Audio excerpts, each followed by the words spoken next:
1950 in the cold and rain, when my father took me to my very first game. Said the Browns are gonna show you how the game is played. Here we go again. Week 10 of the rankings. Congrats to everyone making it this far, but I'd like to congratulate myself as well for keeping this going compared to the disaster of last season when I tried to do this. We're down the home stretch. Michael has clinched the top seed in the playoffs, and with only 3 games left in the regular season, spots 2 through 10 are only separated by 2 games. So basically that means that anything is possible at this point. Good luck these last 3 weeks to everyone, and let's dive into the rankings. Coming in at number 1 again this week is Michael. I honestly should just enter team breakdown here, cut, paste, finish, right? Just kidding, Michael.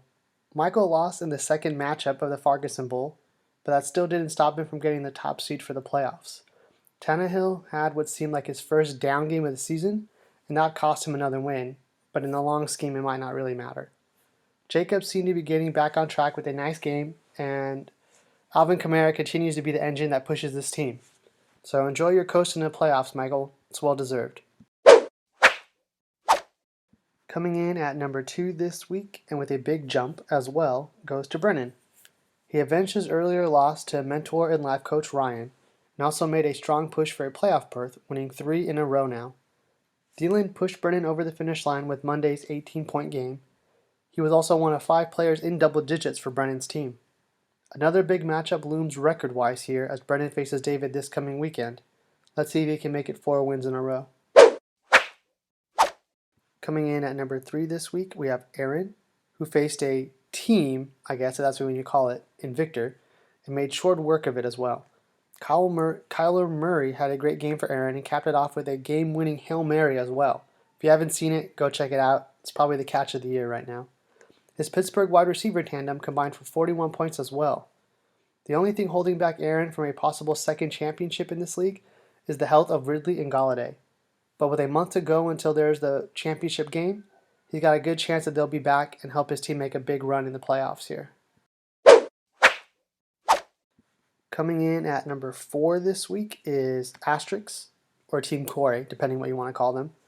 With one of the lowest scores of the week, his fleece of David continues to not pay any dividends. It could be karma, it could be bad advice from his advisors, not sure. But this team definitely goes the way of Wilson, and another bad game by him results in another Corey loss.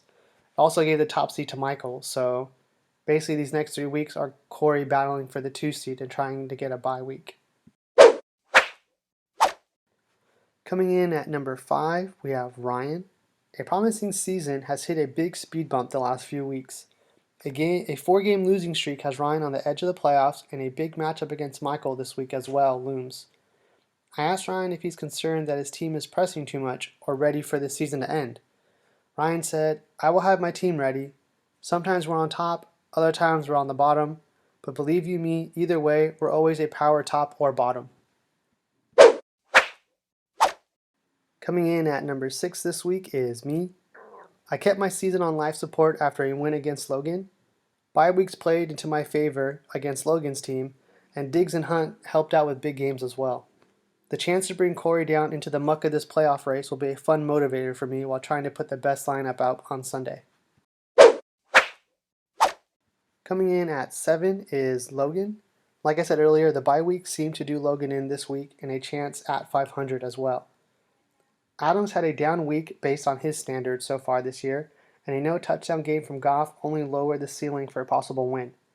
This weekend looks like a must-win against a tight matchup versus Aaron, but if we know anything about Logan, he has about 15 waiver wire moves between now and Sunday to help him put out that perfect lineup and get another win.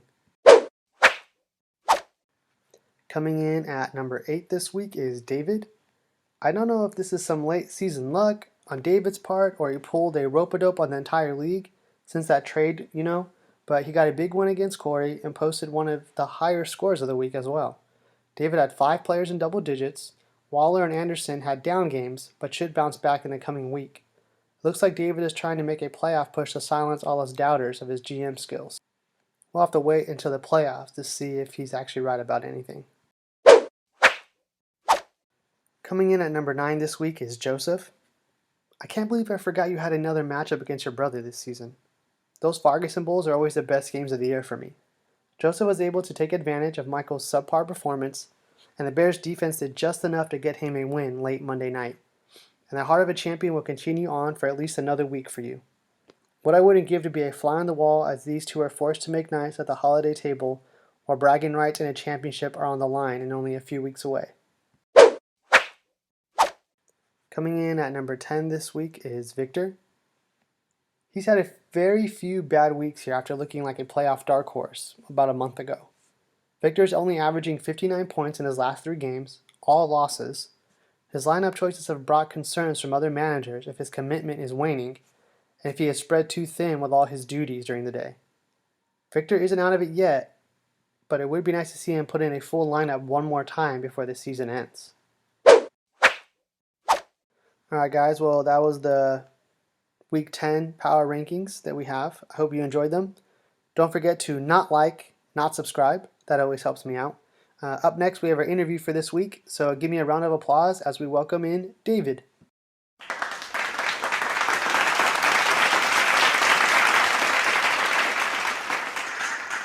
Hey David, thanks for coming on. Hope you're doing well out there in the southeast this time of year.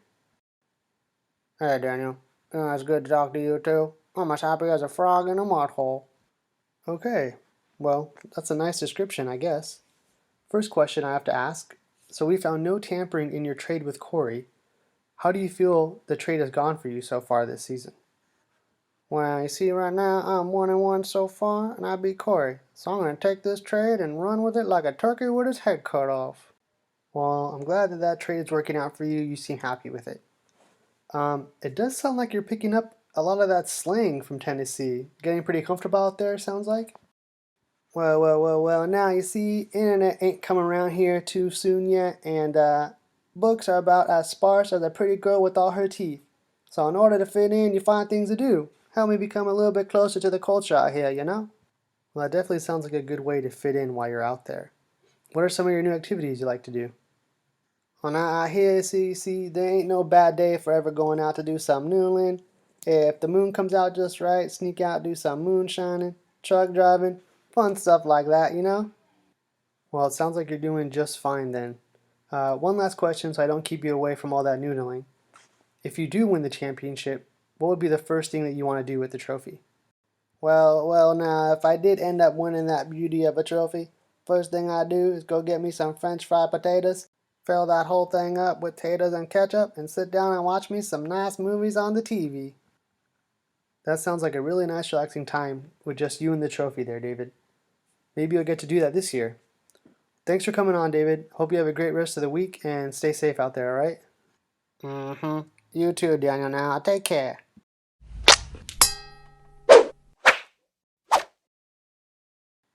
Alright guys, well that's the end of this week's episode with the rankings and interview. Hope you enjoyed the rankings. Hope you enjoyed David's interview as well. Have a great weekend. Good luck down the home stretch. And go Browns. A Daddy Podcast.